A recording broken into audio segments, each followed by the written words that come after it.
एक युवक की सड़क पर रहस्यमय तरीके से मौत हो गई। क्या उसके दुखी पिता अपनी जान दे देंगे या बदला लेने के लिए उस दुष्ट दुश्मन को पकड़ने में अपनी पूरी ताकत लगा देंगे? वह एक ऐसा व्यक्ति है जो एक छोटे से उत्तरी यूरोपीय शहर में बर्फ हटाने का काम करता है ताकि निवासियों के लिए सड़कें साफ की जा सकें। उसका घर बर्फ से ढके पहाड़ पर है जहां उसका 3 लोगों का एक खुशहाल परिवार है। इस व्यक्ति का नाम कॉक्समैन है। बर्फ हटाने के काम के प्रति उसे शहर के सर्वश्रेष्ठ नागरिक का पुरस्कार भी मिला। हालांकि इतना ईमानदार और सरल व्यक्ति एक भयावह घटना का सामना करने वाला है। उसका बेटा कायल है जो उस रात हवाई अड्डे पर एक ग्राउंड सर्विस कर्मचारी था।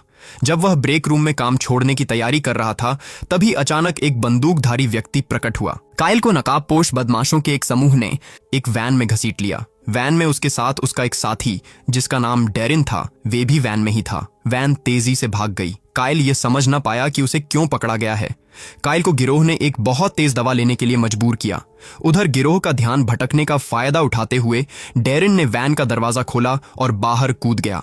वैन तुरंत रुक गई। वैन में से एक सफेद बालों वाला आदमी बाहर निकला और भागते हुए डेरिन पर ताबड़तोड़ गोलियां चला दी। अंधेरा होने के कारण सफेद बालों वाला आदमी साफ नहीं देख पाया और आखिरकार डेरिन वहां से भाग निकला। अगली सुबह वैन शहर के बीच में पहुंच गई। बदमाशों ने बेहोश पड़े कायल को एक बेंच पर लिटा दिया। ध्यान आकर्षित न करने के लिए उन्होंने उसके बगल में बैठकर कुछ देर बातें करने का नाटक भी किया और फिर उसे छोड़कर चले गए। दरअसल यह बेचारा युवक बहुत समय पहले मर चुका था। कॉक्समैन और उसकी पत्नी शव गृह गए और अपने बेटे का शव देखा।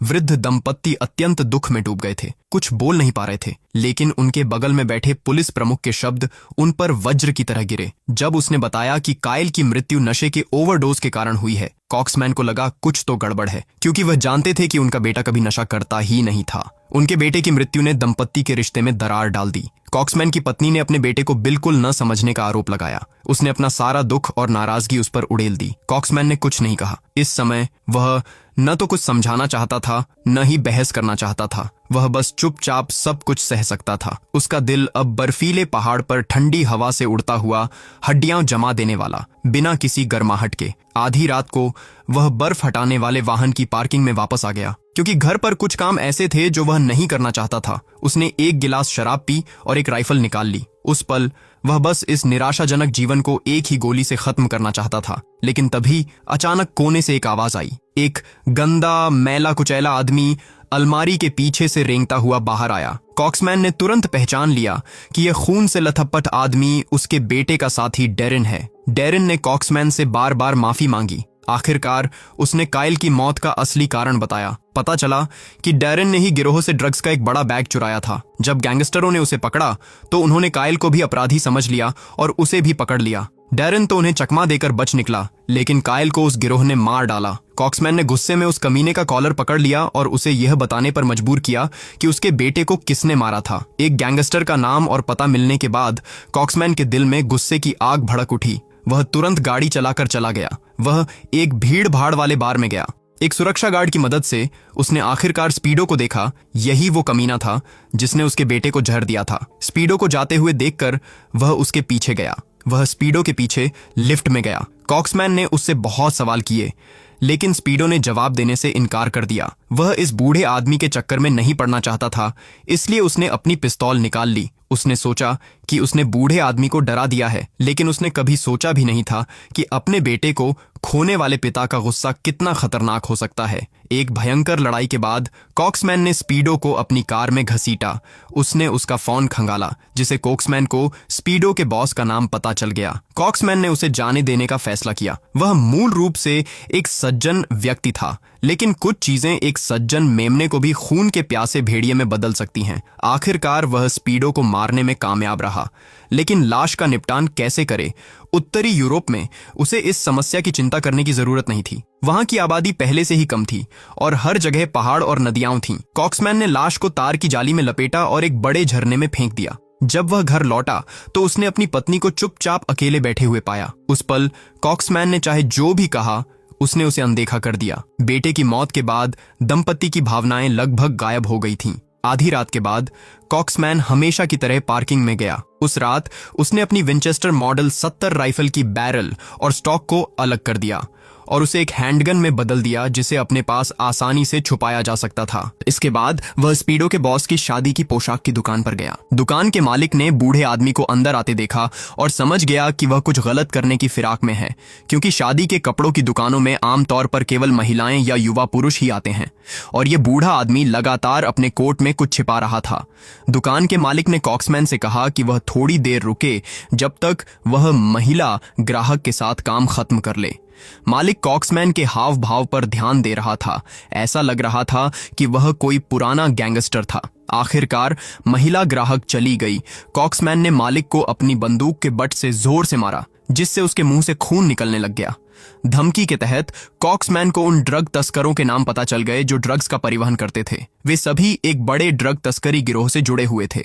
मालिक ने कॉक्समैन से विनती की कि वह उसे न मारे। कॉक्समैन एक पल के लिए झिझका और जाने का फैसला किया, लेकिन उसने अचानक मालिक से एक सवाल पूछा, अब तक का सबसे महान क्वार्टरबैक कौन है, एल्वे या मैरिनो? मालिक का जवाब सही था, लेकिन उसे फिर भी मरना ही था, क्योंकि वो भी तो ड्रग्स तस्करों से जुड़ा हुआ था और लाश से निपटने का तरीका पहले जैसा ही था। कॉक्समैन हवाई अड्डे पर गया। वह उस ड्रग तस्कर का इंतजार करने लगा जो सांता क्लॉज जैसा दिखता था। वह अपना बर्फ हटाने वाला वाहन उस आदमी की कार के पीछे चलाता रहा।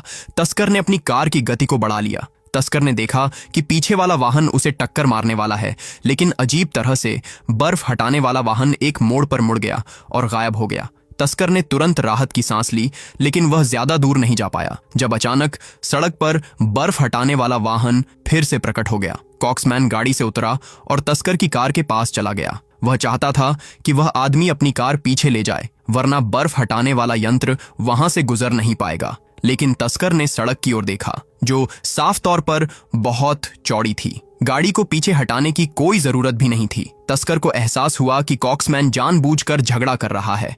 वह शांति से मामला निपटाना चाहता था, क्योंकि उसकी कार में एक जरूरी सामान था जिसे ले जाना भी जरूरी था। बेशक कॉक्समैन ने ड्रग तस्कर को तब तक मारा जब तक उसकी नाक से खून नहीं निकलने लगा। वह खुद थकान से हाँफ रहा था, लेकिन वह तस्कर के चेहरे पर घूंसे मारता रहा। उसे जानना था कि इस सब के पीछे कौन है, लेकिन तस्कर कोई भी जानकारी देने से इनकार कर रहा था और यहां तक कि उसका मजाक भी उड़ा रहा था। जब तस्कर को लगा कि यह बूढ़ा आदमी उसके साथ अब और कुछ नहीं कर सकता, तो उसी समय कॉक्समैन ने पिस्तौल निकाली। उसने कार की तलाशी ली और उसे सफेद पाउडर से भरा एक डिब्बा मिला। उसने सारी थैलियों को फाड़कर उस सफेद पाउडर को बर्फ पर डाल दिया, जिसे वे बर्फ के रंग के साथ मिल गया। इसलिए कभी कभी उत्तरी यूरोप में बर्फ को आसानी से मुंह में नहीं डालना चाहिए, क्योंकि आपको पता नहीं होता कि उसमें क्या क्या मिला हुआ हो सकता है। और इस शव का भी पुराने तरीके से ही निपटान किया गया था। कॉक्समैन पहले ही 3 शवों को नदी में फेंक चुका था, इसलिए कभी कभी उत्तरी यूरोप में नदी का पानी बिल्कुल साफ दिख सकता है, लेकिन आप उसे सीधे पी भी नहीं सकते। कॉक्समैन घर लौट आया। घर के हालात और भी खराब थे। उसकी पत्नी अलमारी से सारे कपड़े लेकर चली गई थी। उसने कॉक्समैन के लिए एक चिट्ठी भी छोड़ी थी। जब कॉक्समैन ने उसे खोला तो वे एक कोरा कागज था। इस कोरे कागज से पता चलता था कि उनका वैवाहिक रिश्ता काफी समय से खोखला हो गया था। कॉक्समैन गाड़ी चलाकर एक आलीशान विला में पहुंचा। पता चला कि वहां रहने वाला व्यक्ति उसका भाई था, जिसका नाम ब्रॉक था। वह पहले एक गैंगस्टर हुआ करता था, इसलिए कॉक्समैन उससे पूछने आया था कि उसके बेटे की हत्या के पीछे कौन हो सकता है। जब ब्रॉक इसका पता करने के लिए फोन लेकर अंदर गया तो लिविंग रूम में बैठी एक महिला अपने नाखून काट रही थी, लेकिन कॉक्समैन को ऐसा लगा जैसे वह उसे कोस रही हो। हालांकि उसके पास कोई सबूत नहीं था। ब्रॉक वापस लौट आया। उसे पता चला कि काइल की हत्या करने वाले ड्रग्स माफिया वाइकिंग नाम का आदमी था। वह शहर के सबसे बड़े ड्रग तस्करी गिरोह को नियंत्रित करता था। कॉक्समैन बदला लेना चाहता था, लेकिन ब्रॉक को लगा कि वह ऐसा नहीं कर सकता। वाइकिंग के कई पास खतरनाक गुर्गे थे, जिस कारण उसके जैसा एक साधारण बूढ़ा आदमी उसके करीब भी पहुंच नहीं पाएगा। उसने कॉक्समैन को एक हत्यारे को काम पर रखने की सलाह दी। इसके अलावा कॉक्समैन पहले ही अपने प्रतिद्वंद्वी के 3 आदमियों को मार चुका था। वे अब तक क्रोधित हो चुके होंगे। ब्रॉक की बात गलत नहीं थी। इस समय वाइकिंग गुस्से में था, क्योंकि उसके 3 आदमी गायब हो गए थे। 1 किलो ड्रग्स भी गायब थी और अब तक उसे यह भी नहीं पता था कि यह किसने किया है। वाइकिंग, जो बहुत ज्यादा सोचने वाला व्यक्ति था, वह समझ गया कि जो व्यक्ति उसके 3 आदमियों को मार सकता है वह निश्चित रूप से कोई आम इंसान तो नहीं हो सकता है। उसे अचानक मूल अमेरिकी गिरोह का ख्याल आया, जो ड्रग व्यापार में हमेशा उसका विरोध करता था, और जितना ज्यादा वह इसके बारे में सोचता उतना ही उसे लगता कि ये तीनों हत्याएं उसी गिरोह ने करवाई हैं। इस युवा बॉस ने अभी अभी सत्ता संभाली थी, अपना सम्मान और अपनी संपत्ति दोनों को वापस पाने की जरूरत थी। उसने तुरंत 2 गुर्गों को विरोधी को मारने और ड्रग्स को वापस लेने के लिए भेजा। उसके 2 गुर्गे हवाई अड्डे की पार्किंग में घात लगाए बैठे थे। जब एक मूल अमेरिकी व्यक्ति विमान से उतरकर अपनी कार में बैठा तो वे उसका पीछा करने लगे। वे इस मूल अमेरिकी व्यक्ति को वाइकिंग के सामने ले आए। बिना ज्यादा बातचीत किए वाइकिंग ने अपनी बंदूक निकाली और उस व्यक्ति को गोली मार दी। उसने शव को बर्फीले पहाड़ पर एक तख्ती से बांध दिया। उसे जरा भी अंदाजा नहीं था कि इस कृत्य ने लोगों के एक समूह को सचमुच नाराज कर दिया था। मूल अमेरिकी कबीले के बुजुर्ग और उनके लोग सामने वाली पहाड़ी पर खड़े थे। पता चला कि जिस मूल अमेरिकी व्यक्ति को वाइकिंग ने मारा था वह कोई साधारण गुंडा नहीं, बल्कि उस अमेरिकी गिरोह के मुखिया का बेटा था। अब दोनों गिरोह एक दूसरे से नफरत करने लग गए। इस समय कॉक्समैन को इस बात का जरा भी अंदाजा नहीं था कि उसने गलती से 2 गिरोहों के बीच युद्ध शुरू करा दिया है। अपने भाई की मदद से उसे शहर में भाड़े पर एक हत्यारा भी मिल गया था। दोनों एक जर्जर मोटल में पहुंचे। कॉक्समैन ने हत्यारे के साथ $90,000 में सौदा तय किया। कॉक्समैन ने उसे आधी जमा राशि पहले ही देने के लिए तैयार था, लेकिन अप्रत्याशित रूप से हत्यारे ने अचानक एक पिस्तौल निकाली और उसे कॉक्समैन पर तान दी और मांग की कि जमा राशि को और बढ़ाया जाए। कोई और विकल्प न होने पर कॉक्समैन को नकदी का एक और ढेर हत्यारे को देना पड़ा। हत्यारे ने काम पूरा करने का पक्का वादा किया, लेकिन बाद में वे हत्यारा सीधे वाइकिंग के घर चला गया। उसने सीधे मुद्दे पर आते हुए कहा कि किसी ने उसे वाइकिंग को मारने के लिए $90,000 दिए हैं और इसके अलावा उसे मूल अमेरिकी गिरोह द्वारा नहीं भेजा गया था। वाइकिंग की दिलचस्पी देखकर इस हत्यारे ने उसे एक प्रस्ताव दिया और कहा कि उसे उस व्यक्ति का नाम बताने के लिए $90,000 देने होंगे। वाइकिंग इस हत्यारे के लालच से हंसा, क्योंकि वो दोनों तरफ से पैसे खा रहा था। यह पहली बार था जब किसी ने उसके सामने कीमत बताने की हिम्मत करते देखा है, लेकिन एक बॉस होने के नाते वाइकिंग को इस छोटी सी रकम से कोई परेशानी नहीं हुई। उसने अपने आदमियों से हत्यारे को कीमत चुकाने के लिए कहता है। हत्यारे ने फिर नाम बताया। उसका नाम कॉक्समैन था। वाइकिंग को तुरंत उस मोटे आदमी ब्रॉक और कॉक्समैन का ख्याल आया, जो कभी अंडरवर्ल्ड में भी सक्रिय थे, लेकिन उसका इन व्यक्तियों से कभी कोई पंगा नहीं हुआ था और न ही किसी तरह का कोई संबंध था। उसे समझ नहीं आया कि वह मोटा आदमी ब्रॉक उसे क्यों मारना चाहता है।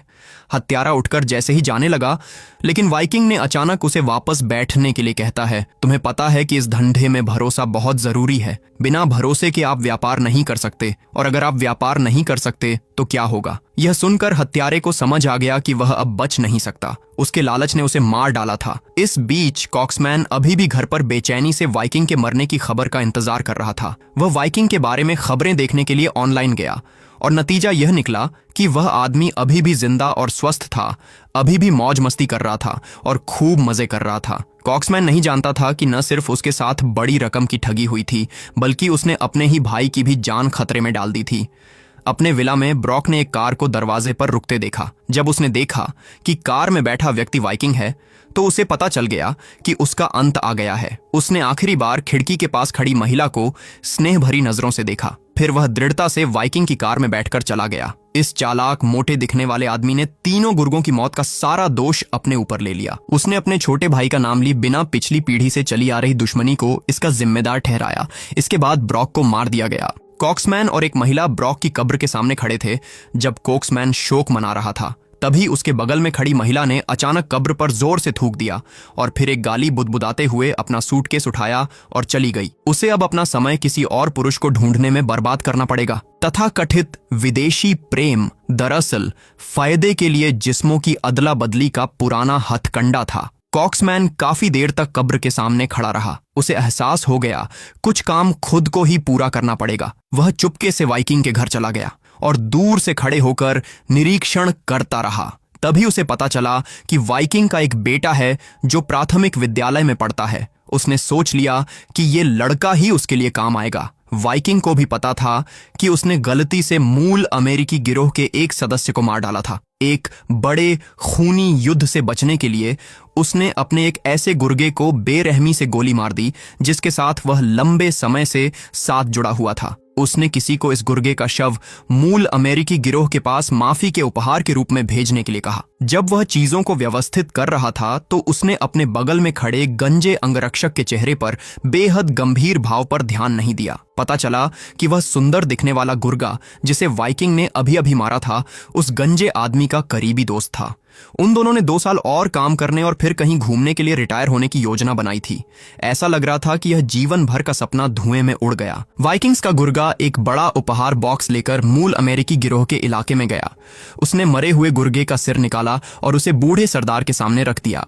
गुर्गे ने वाइकिंग्स का संदेश सुनाया कि उसने अपराधी को मार डाला है और अब वे चाहता है कि दोनों पक्ष शांति से रहे। बूढ़े सरदार ने गुर्गे को पास आने को कहा, मानो जैसे कि उसे कुछ फुसफुसाना हो। मुझे बेटे के बदले एक बेटा चाहिए। बूढ़े सरदार ने गोली चला दी और वाइकिंग्स के गुर्गे को मार डाला। एक और घटनाक्रम में कॉक्समैन को वाइकिंग्स के बेटे का स्कूल मिल गया। जब स्कूल की छुट्टी हुई तो उसने लड़के को ढूंढा और ऐसा दिखावा किया कि वे उसके पिता का अधीनस्थ हैं और उसे लेने आया है। लड़के ने देखा कि सूट पहने बूढ़ा आदमी बुरा नहीं लग रहा था, इसलिए वह कॉक्समैन के साथ कार में बैठ गया। कॉक्समैन लड़के को घर ले गया। अब तक लड़का भी जान चुका था कि यह आदमी उसके पिता के लोगों में से नहीं है, लेकिन वह बिल्कुल भी डरा नहीं था। इसके विपरीत वह उत्सुक था, क्योंकि इस आदमी ने उसे न तो डराया और न ही असहज महसूस कराया। सोने के समय कॉक्समैन ने अपने बेटे का कमरा लड़के को दे दिया। वह जाने ही वाला था कि लड़के ने उसे रुकने और सोने से पहले एक कहानी सुनाने के लिए कहा, लेकिन कॉक्समैन के पास बर्फ हटाने वाले यंत्र की निर्देश पुस्तिका उठाकर लड़के को पढ़ने के अलावा कोई विकल्प नहीं था। लेकिन अप्रत्याशित रूप से लड़के ने कॉक्समैन की सामग्री को ध्यान से सुन रहा था। कॉक्समैन उसे काफी देर तक कहानियां सुनाता रहा। जब वह बत्ती बंद करने के लिए उठा तो लड़का अचानक उसकी बाहों में झुक गया। शायद इस आदमी में लड़के ने एक पिता जैसा प्यार महसूस किया था, जो उसने पहले कभी नहीं जाना था। कॉक्समैन का दिल अचानक मिश्रित हो गया। उसका बेटा मर चुका था, लेकिन उसके दुश्मन का बेटा उसकी बाहों में था। यह लड़का उसे अपने छोटे बेटे की याद दिलाता था। वह बच्चा भी उसकी बाहों में दुबका हुआ था। उसी समय वाइकिंग भी अपने बेटे का पता लगाने का प्रयास कर रहा था। वह स्कूल के सुरक्षा गार्ड के पास गया और उसने बताया कि बर्फ हटाने वाला कॉक्समैन उसके बेटे को ले गया था। तभी वाइकिंग को अचानक एहसास हुआ कि दुनिया में एक और कॉक्समैन भी है। ये आदमी वही था जो सचमुच उसकी जान लेना चाहता था। स्कूल के सुरक्षा गार्ड ने यह महत्वपूर्ण जानकारी देने के लिए $10,000 की मांग की। वाइकिंग ने तुरंत एक बड़ी सेना के साथ बर्फीले पहाड़ पर चढ़ाई की। वे कॉक्समैन के घर गए, लेकिन जब वे अंदर घुसे तो उन्होंने उसे खाली पाया। हालांकि वाइकिंग को घर में अपने बेटे का स्कूल बैग मिला। इसे स्पष्ट हो गया था कि सुरक्षा गार्ड गलत नहीं था। उसके बेटे का अपहरण कॉक्समैन ने ही किया था। गंजे आदमी को एक दराज में एक तस्वीर मिली। बर्फ हटाने वाले यंत्र पर पार्किंग स्थल का नाम लिखा था। इसलिए वाइकिंग ने अपनी सेना को फिर से सड़क पर ले गया, लेकिन उसे कुछ पता नहीं था। उसकी पीठ पीछे गंजे आदमी ने चुपके से एक फोन किया था। उसने मूल अमेरिकियों को उस जगह की सूचना दी जहां वाइकिंग जा रहा था। वह अपने दोस्त की मौत का बदला लेना चाहता था और कॉक्समैन पहाड़ की चोटी पर वाइकिंग का इंतजार कर रहा था। उसने अपनी स्नाइपर राइफल की दूरबीन से वाइकिंग्स के काफिले को आते देखा। वह जानता था कि एक बड़ी लड़ाई शुरू होने वाली है, इसलिए उसने लड़के को जल्दी से दूसरी मंजिल में एक स्टील की अलमारी में छिपा दिया। वह खुद बर्फ हटाने वाले यंत्र के नीचे एक गुप्त सुरंग में छिप गया और दुश्मन के आने का इंतजार करने लगा। कुछ ही देर में वाइकिंग्स का काफिला पार्किंग के गेट पर पहुंच गया। गाड़ी के नीचे छिपकर कॉक्समैन ने अपनी बंदूक उस दुश्मन पर तान दी जिसने उसके बेटे को मार डाला था। जैसे ही वह अपना बदला लेने वाला था, अचानक एक बंदूक उसकी कनपटी पर तान दी गई। पता चला कि कॉक्समैन के बारे में उन्हें पहले ही पता चल गया था। कॉक्समैन को वाइकिंग के सामने लाया गया। ये दो दुश्मन जो आपस में पहले कभी नहीं मिले थे, जब वह इस बूढ़े आदमी से उसके बेटे के बारे में पूछताछ कर रहा था, उसे पता ही नहीं था कि उसके पीछे बर्फीली सड़क पर एक काफिला धीरे धीरे आ रहा था। कारों में बैठे लोगों ने अपनी बंदूकें उस पर तान रखी थीं। दोनों बड़े गिरोहों ने आधिकारिक तौर पर गोलीबारी शुरू कर दी। स्थिति को ठीक न देखते हुए कॉक्समैन जल्दी से एक कार के पीछे छिप गया। पार्किंग के सामने लड़ाई बेहद भीषण थी। अमेरिकी गिरोह का मुखिया बूढ़ा आदमी बिना हिले डुले अपनी कार में बैठा रहा। जब उसने देखा कि दोनों पक्ष लगभग खत्म हो चुके हैं, तो बूढ़े सरदार ने आखिरकार कार का दरवाजा खोला। उसने वाइकिंग की ओर लगातार गोलियां चलाईं। वो इस कमीने को अपने हाथों से मारना चाहता था। इसी बीच कॉक्समैन भी गोदाम की ओर भागा। उसने अपना बर्फ हटाने वाला यंत्र निकाला, जो सीधे वाइकिंग की कार से टकरा गया। वाइकिंग को टक्कर से बचते हुए देख कॉक्समैन उसे इतनी आसानी से भागने नहीं दे सकता। वह एक और ट्रैक ट्री कटर पर चढ़ गया। उसने पेड़ काटने वाले यंत्र से एक बड़े पेड़ को काट डाला, जिससे वाइकिंग का रास्ता अवरुद्ध हो गया, जो भागने की कोशिश कर रहा था। पेड़ का तना कैडिलैक में घुस गया, लेकिन फिर भी जीवित रहने की दृढ़ इच्छा शक्ति के साथ वाइकिंग ने फिर भी गाड़ी चलाने की कोशिश की। लेकिन जब उसने आगे देखा तो वह अचानक स्तब्ध रह गया। एक गोली उसके सीने में आर पार हो गई थी। उसके सामने खड़ा आदमी अमेरिकी गिरोह का मुखिया था और आखिरकार उसने अपने दुश्मन को अपने हाथों से मार गिराया। कॉक्समैन भी कार के पास चला गया। उसने वाइकिंग के शव को देखा। अपनी इच्छा पूरी होते देख कॉक्समैन ने अपना बर्फ हटाने वाला यंत्र फिर से चलाया। वह यहां से आखिरी बार बर्फ हटाना चाहता था। एक आदमी अचानक उसके ड्राइवर की केबिन में चढ़ गया। वह कोई और नहीं बल्कि अमेरिकी गिरोह का मुखिया था। उन दोनों में कोई दुश्मनी नहीं थी। बूढ़े मुखिया ने अपनी बंदूक नीचे रख दी और बस वे दोनों बर्फ हटाने वाले यंत्र में बैठकर आगे बढ़ते गए।